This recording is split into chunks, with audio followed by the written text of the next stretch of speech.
I was raised a Southern Baptist. When I came to college at Auburn University here in Alabama, War Eagle, I ended up joining the Churches of Christ. I was attracted to their plea about what they considered to be non-denominational Christianity.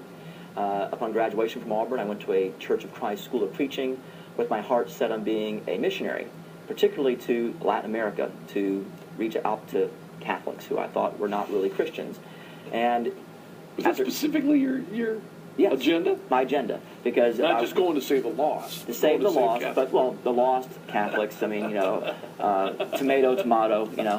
But basically, what we did was some years after graduating from the seminary, I came across a Catholic family that I tried to convert, and in the course of our tussling back and forth, they gave me Carl Keating's Catholicism and Fundamentalism to read, and which really kind of rocked my apple cart, turned it over, and got me thinking about things I hadn't thought about before, particularly pertaining to the issue of authority, which was the primary driving force in my conversion, particularly canon.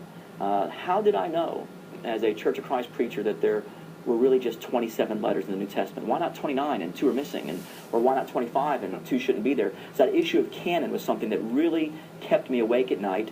But then, a crucial juncture in my conversion to the Catholic faith, though, was the first ever Coming Home Network's retreat in Steubenville, Ohio, at Franciscan University in December of '93. The reason I say it was crucial, I had studied the Catholic faith then for several months, intellectually trying to pick it apart, trying to analyze it, trying to come up with the right answers.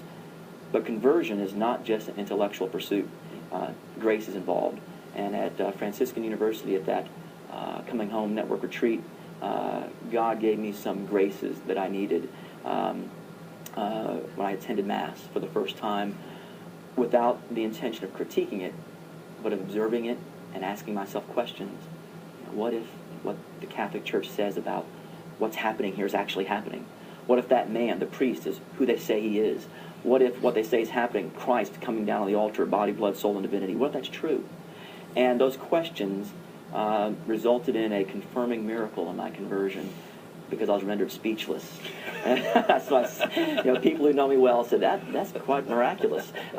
And I left that conference knowing I'd one day become Catholic. And then, thanks be to God, about a year and a half later, I was received into the Catholic Church in 1995.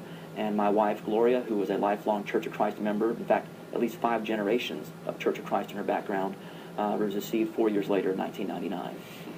And my oldest daughter now just finished up 2 years at Franciscan University of Steubenville, which has become a very important institution in our family.